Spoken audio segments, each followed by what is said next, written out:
जय हिंद दोस्तों। आज हम पढ़ेंगे चित्रकला के अंतर्गत संयोजन के सिद्धांत। ठीक है, संयोजन के सिद्धांत। संयोजन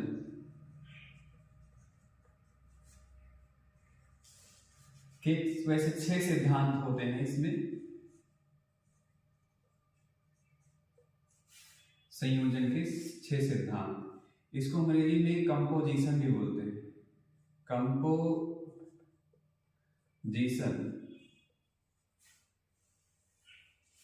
ठीक है।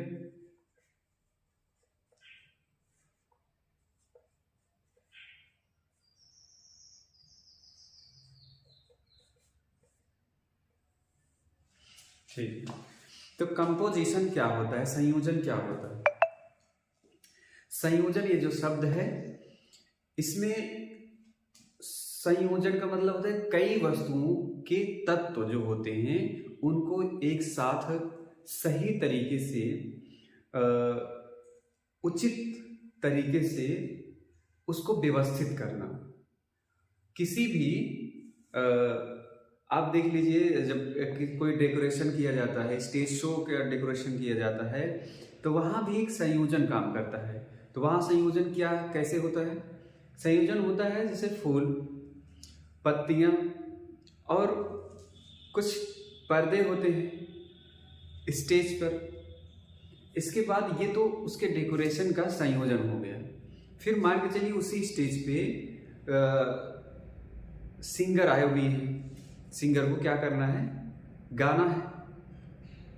तो उनके गाने के लिए उनके सहयोगी तत्व क्या हो सकते हैं?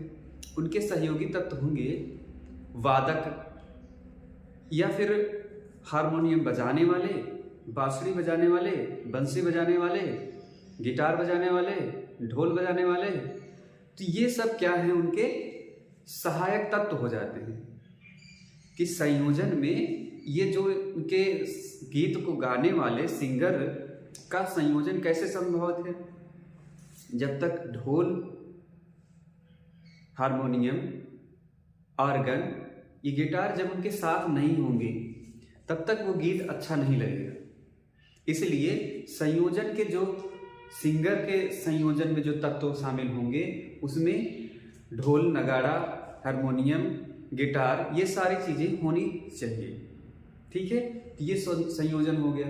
इसके बाद मान लीजिए उसी स्टेज पे नृत्य का संयोजन करना है। तो नृत्य के संयोजन के लिए क्या करना है कि 1 या 2 पात्र ऐसे होंगे जो प्रधान विषय होंगे, फिर वो जो है सामने की तरफ रहेंगे। बाकी उनके जो सहयोगी तत्व के जो और डांसर होंगे, जो और नृत्य करने वाले होंगे, वो उनके पीछे हो जाते हैं। फिर इनके सबके एक तालमेल से ही क्या होता है? वो नृत्य कंप्लीट होता है, पूरा होता है। तो वहां भी संयोजन क्या कहता है कि जो मुख्य पात्र हैं उस नृत्य के, वो सामने की तरफ रहेंगे, बाकी उनके सहयोगी जो डांसर हैं वो लोग पीछे रहेंगे। तो ये हो गया नृत्य का। वैसे ही एक क्लासरूम का जब संयोजन हम करते हैं तो उसमें एक, जैसे मैं भी क्लास में ही हूँ समझ लीजिए, तो मैं पढ़ा रहा हूँ, एक टीचर का होना जरूरी है और उनके हाथ में पेन भी होनी चाहिए, या जैसे मेरे पास मार्कर है, मार्कर होना चाहिए। फिर पीछे जो है white board, green board, black board, जो भी होना चाहिए वो सारी चीज़ें होनी चाहिए। कुछ किताबें होनी चाहिए। किताबों के साथ साथ आगे की तरफ उनके जस्ट टीचर के सामने स्टूडेंट्स बैठने चाहिए। स्टूडेंट के सामने भी किताबें होनी चाहिए, नोट्स होने चाहिए। तो इन सब का एक संयोजन जो है क्या दिखा रहा है कि ये क्लासरूम है। ठीक है ना? तो ये संयोजन जो है होता है, और संयोजन के उसमें 6 सिद्धांत होते हैं। तो पहला हम देखेंगे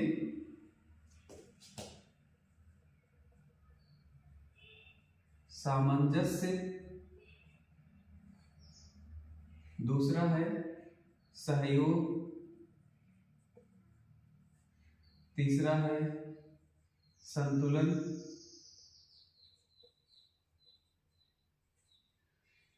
चौथा है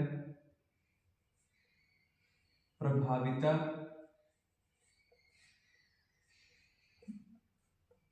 पांचवा है प्रमाण,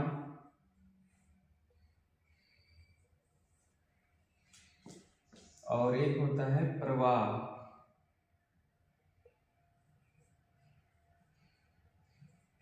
जिसको हम लय कहते हैं, लय। ठीक है, ये छठा है। और ये 6 जो है संयोजन के सिद्धांत भी हैं। आपको ये याद रखना है कि 3 सा अक्षर से उच्चारित होता है, सामंजस्य, सहयोग, संतुलन। इसके बाद 3 प्र से उच्चारित किया जाता है, प्र, ये सा। ठीक है, आपको ध्यान में रखना है कि 3 सा अक्षर से बना हुआ सिद्धांत है और 3 प्र अक्षर से बना हुआ सिद्धांत है। सा से सामंजस्य, सहयोग, संतुलन, फिर प्र से प्रभाविता, प्रमाण और प्रवाह। कुछ चीजें आपको शायद नहीं पता होंगी, जैसे जो पता है, जैसे प्रमाण पता होगा, प्रमाण को प्रमा भी कहते हैं, संबद्धता सिद्धांत कहते हैं, ये आपने पढ़ा होगा। चित्रकला के 6 अंग में ही पढ़ लिया होगा।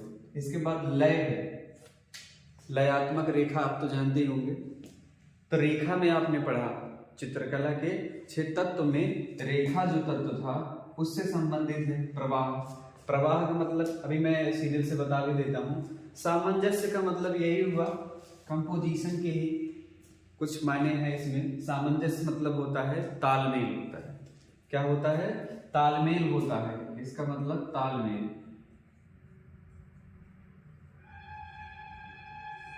ये तालमेल होना जरूरी है किसी भी चित्र में, किसी भी कृति में, किसी भी कार्य में। सहयोग, सहयोग का मतलब होता है जहां पे ग्रुप का काम हो, जहां पे समूह का काम हो, वहां पर सहयोगी तत्व का होना जरूरी है। जैसे अभी मैंने एक उदाहरण दिया था आपको, नृत्य का उदाहरण दिया था, एक क्लासरूम का उदाहरण दिया था। दोनों में क्या क्या जो है, कौन सा प्रभावित करने वाला तत्व था, कौन सा सहयोग देने वाला तत्व था? प्रभावित। पहला उदाहरण जैसे कि नृत्य में 2 तत्व थे। एक था प्रभाविता, एक था सहयोग। यहां मैं लिख देता हूं, नृत्य, सामूहिक नृत्य। तो सामूहिक नृत्य में तो एक उदाहरण क्या था? प्रभाविता का, और दूसरा उदाहरण था सहयोग का। थोड़ा सा दिमाग लगाइए कि नृत्य जब सामूहिक नृत्य होता है, जिसमें बहुत नृत्यकार होते हैं, डांसर होते हैं, तो वहां पे प्रभाविता कौन होगा और सहयोग कौन दे रहा है? तो जो मुख्य पात्र होंगे, मुख्य पात्र को ही प्रभाविता कहेंगे। ठीक है। और दूसरा मैंने बताया था क्लासरूम का।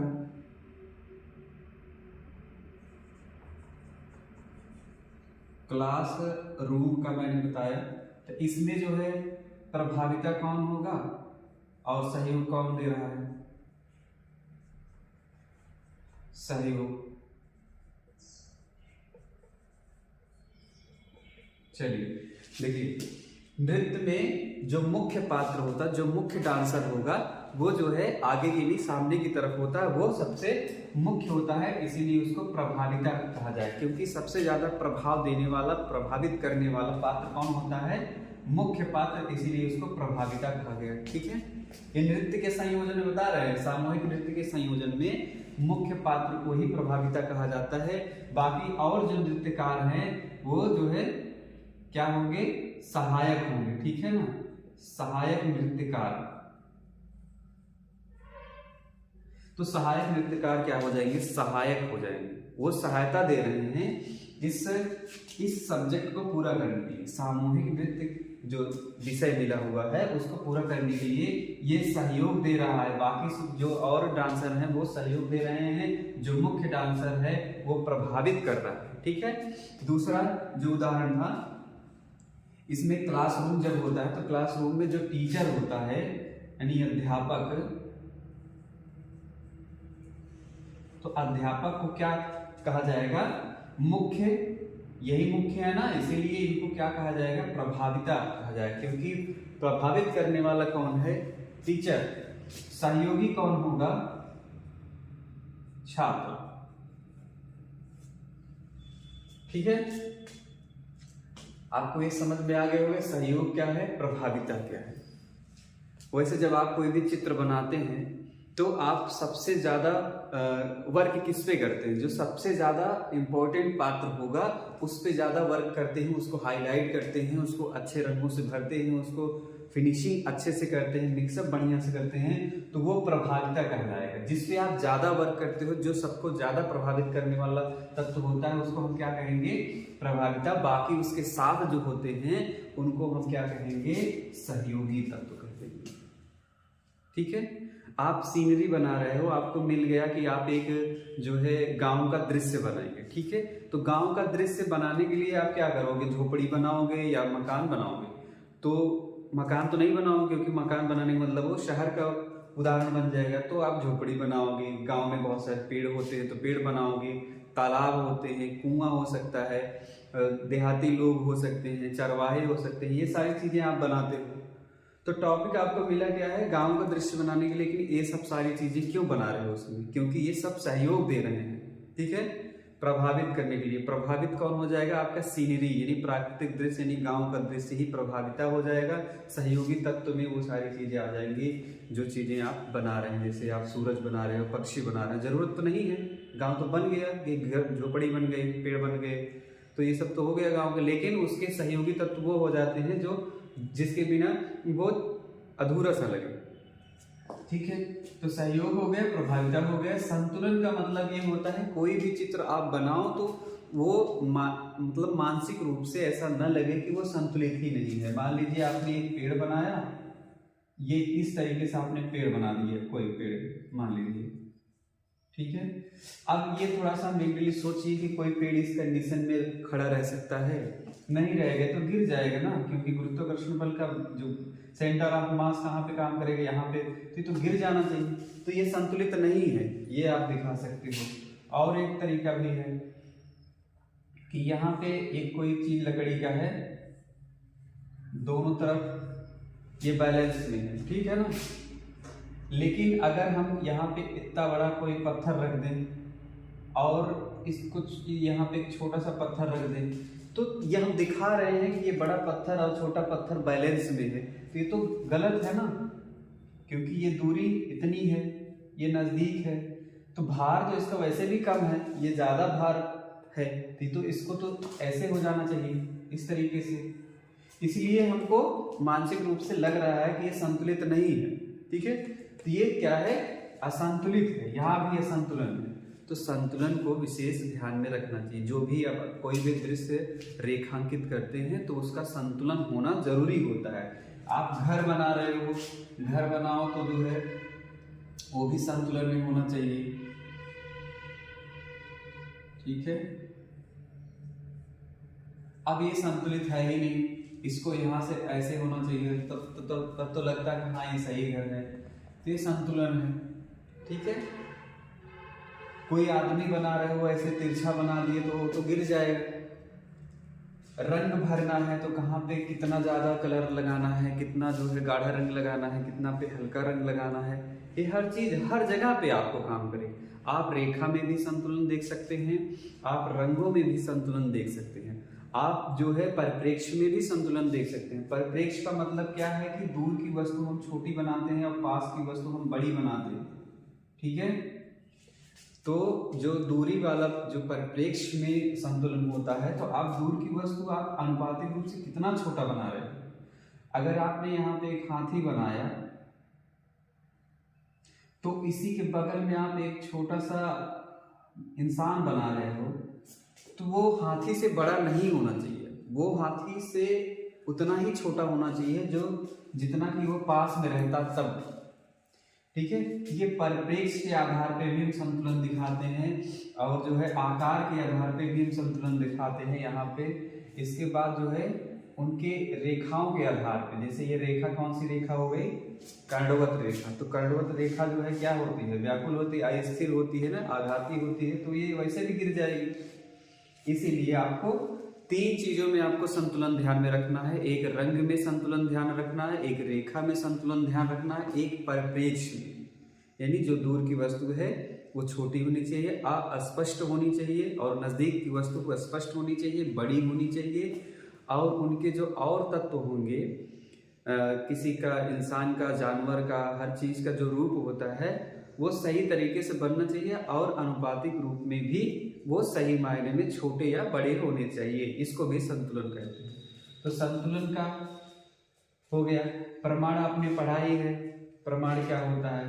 प्रवाह का मतलब आप समझ रहे हो कि प्रवाह वही होता है, एक बार आप समझ लीजिए, इसके बाद अपने मर्जी से भी समझ सकते हैं कैसे होगा, सही है या गलत है।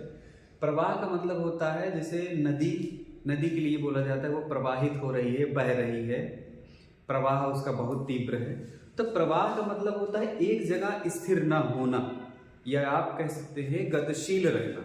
तो गतिशील रहने को ही हम क्या बोलते हैं, लय कहते हैं, रिदम कहते हैं, प्रवाह कहते हैं। वो चाहे सिंगर जब गीत अच्छा गाता है तो हम देखो तो हम कहीं खो जाते हैं, उसके गीतों में खो जाते हैं, कल्पना करने लगते हैं। तो कल्पना करने का मतलब है आप उस सॉन्ग को, उस गीत को सुनकर जो है प्रभावित हुए, और प्रभाव के कारण क्या हुआ कि आप जो है कल्पना में डूब गए। निरंतर आप गतिशील हैं, आपके विचार निरंतर चल रहे हैं किसी एक पक्ष के लिए, ठीक है ना।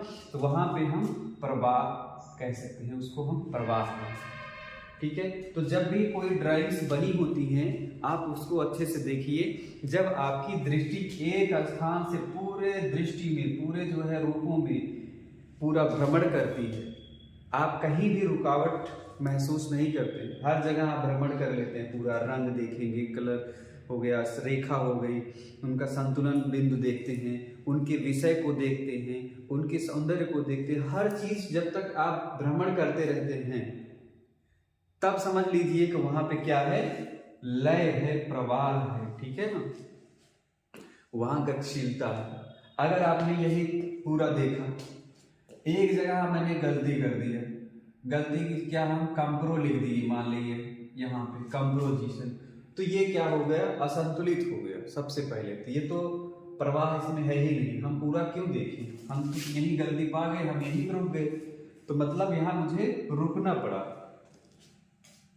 जहां पे जिस कार्य में कोई भी रुकावट ना हो वहां पे लय होता है, वहां क्या होता है, लय होता है, वहां पे प्रवाह होता है। सामंजस्य का मतलब तालमेल होता है। तालमेल का मतलब यही होगा कि सीनरी बनाने को दिया गया आपको गांव का, आप वहां पे हवाई जहाज मत बना दीजिए उड़ रहा है, वहां पे आप ट्रेन मत बना दीजिए कि आप दिखाओ कि ट्रेन भी चल रही है, वहां ये मत दिखाओ कि बस चल रही है गांव में, वहां ये मत दिखाइए बड़ी बड़ी बिल्डिंग्स हैं, ठीक है ना, क्योंकि ये सब तो गलत है। गांव की सीनरी में ये सब नहीं आते हैं, वो शहर की सीनरी में आते हैं। इसीलिए तालमेल का मतलब ये हो, तालमेल और प्रवाह, संतुलन, सहयोग। आप देखेंगे हर चीज एक दूसरे से एक सूत्र में बंधी होती है। जब ये सारी चीजें एक साथ एक कार्य में मिल जाते हैं, एक पेंटिंग में मिल जाते हैं, एक मूर्ति में मिल जाते हैं, तब हम क्या बोलते हैं, संयोजन बोलते हैं, ठीक है। इसीलिए मैंने पहले बता दिया कि जो भी तत्व होते हैं यही तत्व हैं। अब जो भी मतलब तत्व का मतलब ये हो गया, और संयोजन सिद्धांत में ये सारी चीजें 6 आती हैं। 6 चीजें जब तक उसमें रहेंगी नहीं तब तक संयोजन होगा नहीं। तत्व तो बहुत होती है, मूर्ति कला के तत्व अलग हो जाते हैं, लिखने की काव्य कला में तो उसके तत्व अलग हो जाते हैं, संगीत कला के तत्व अलग हो जाते हैं। तो हम तत्व को तो ऐसे नहीं गिना सकते कि इसमें क्या होगा, इसमें क्या होगा। ये कह सकते हैं कि कोई भी कार्य हो, उसके जितने भी तत्व होते हैं, जो टूल्स होते हैं, उनका उचित उपयोग करना, किसके आधार पे, प्रवाह, प्रमाण, प्रभाविता, संतुलन, सहयोग, सामंजस्य को ध्यान में रखते हुए अगर हम वो कृत्य करते हैं, वो कार्य करते हैं, तब हम जो है संयोजन को हम जो है वहाँ पे बना सकते हैं। कंपोजिशन तभी हमारा कंप्लीट होगा। ठीक है, आई होप ये वीडियो आपको समझ में आ गया होगा। मिलते हैं अगले वीडियो में, तब तक के लिए धन्यवाद।